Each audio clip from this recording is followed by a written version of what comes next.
Okay, welcome back to Chapter 2, Hot Topics. This topic, domain and range, we realize is somewhat tough for several students, and we're hoping these four examples will assist you, but if not, there's more in the book to go by. But anyway, Bill, you have any other comments? Yeah, the only thing I was going to say is the first time students are introduced to domain and range, a lot of times they're really kind of vague on exactly what it is we're talking about. And I just want to say that's typical.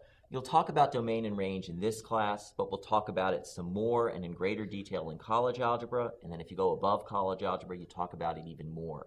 So my advice is if you understand how to do these problems, even though if you're still not completely sure what we mean by domain and range, you are not alone. A lot of students feel that way, and my advice is don't worry too much about it. One of the nice things about math is that the things that are really important we tend to hit over and over and over.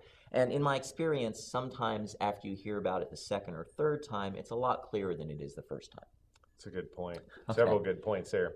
Okay, well, let's go ahead and get started. I practiced that speech before we came here, so that's why it was so clear. Let's go through and discuss domain and range in general. Domain, first of all, represents all the x values in the problem. And range represents the y values. Now, if you tend to forget this, remember D comes before R in the alphabet and X comes before Y. It's a simple way to remember which goes with which. So, in essence, the domain is a list of every possible X value that the function is allowed to use, and the range is a list of every possible Y value that the function is allowed to use. That's one way to think about it.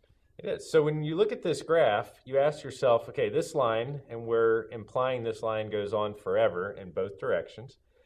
We ask ourselves, from the x-axis, what x values make up this line? Well, since this line carries on forever left and carries on forever to the right, we say that the domain of this is all real numbers.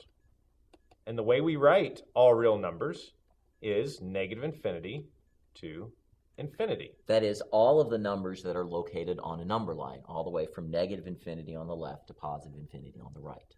Okay, now when you look at the range, you're now shifting your brain or your eyes to look up and down because we're now looking at the y-axis.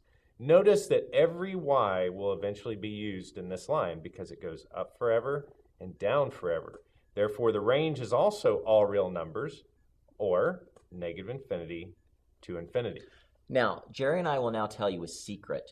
If you come to the next Hot Topics video and we're not here, it's because we told you this secret and we're really not supposed to. Any straight line that is not horizontal or vertical, any straight line that has a slope that isn't undefined, it isn't zero, this will be the case. For any straight line other than a horizontal or vertical one, the domain will always be all real numbers and the range will always be all real numbers. So if you want, you could really just memorize that and then you can do any problem involving a line. That's it. All right, I hope we're here in the next video.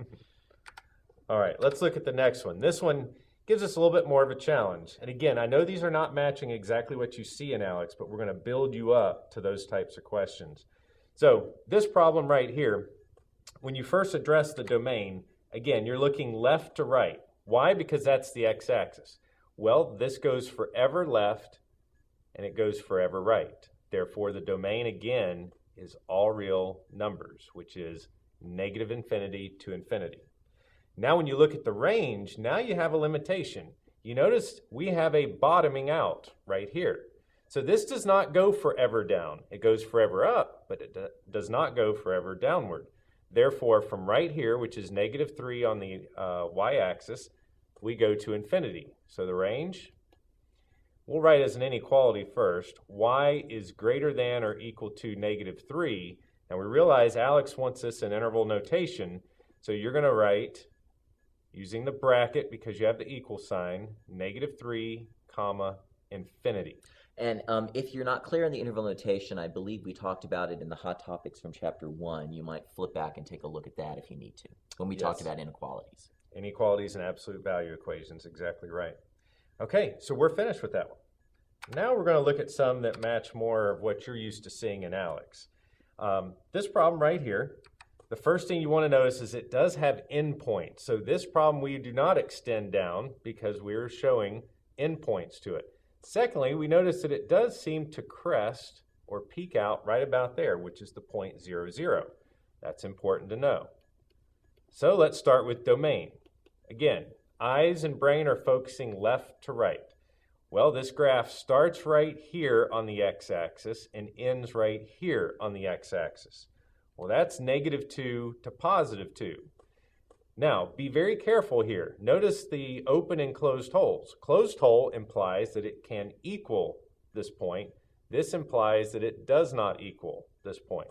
So, dealing with the interval notation, you're going to have a -2 with a bracket because of the closed hole, and then +2 with a parenthesis because of the open hole. Right. If you were to write this as an inequality, it would be -2 is less than or equal to x is less than 2.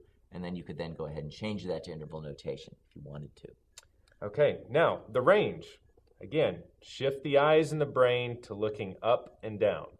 You see the highest point, and you're also looking at the y-axis here, the highest point is at 0 on the y-axis, the lowest point is at -3.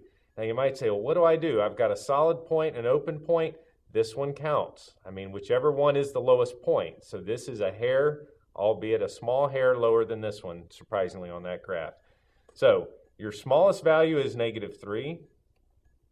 Your largest value is 0. And that is your answer for the range. So again, train the brain to go left and right for the domain, up and down for the range. And just one thing I'll add, if one of the holes is open and one of the holes isn't, when you're looking at the range, it'll always get a bracket. It won't get a parenthesis. Right. So Jerry sort of said that, but I just want to clarify that I know that's what Jerry meant. All right. The last one I know came directly out of Alex.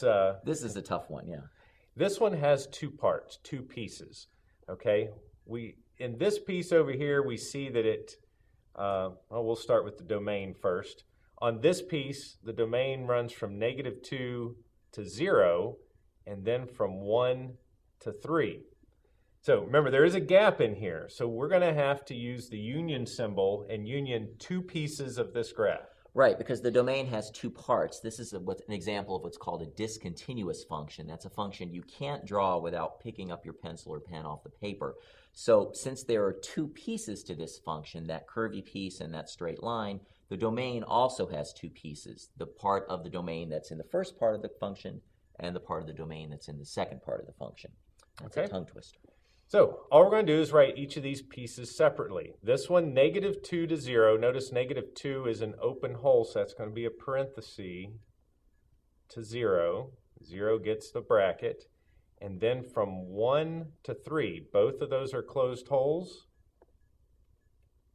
So we give brackets to both of those, and then we're going to union this. Right, because domains and ranges are sets, and we don't add sets, we union them. That's right.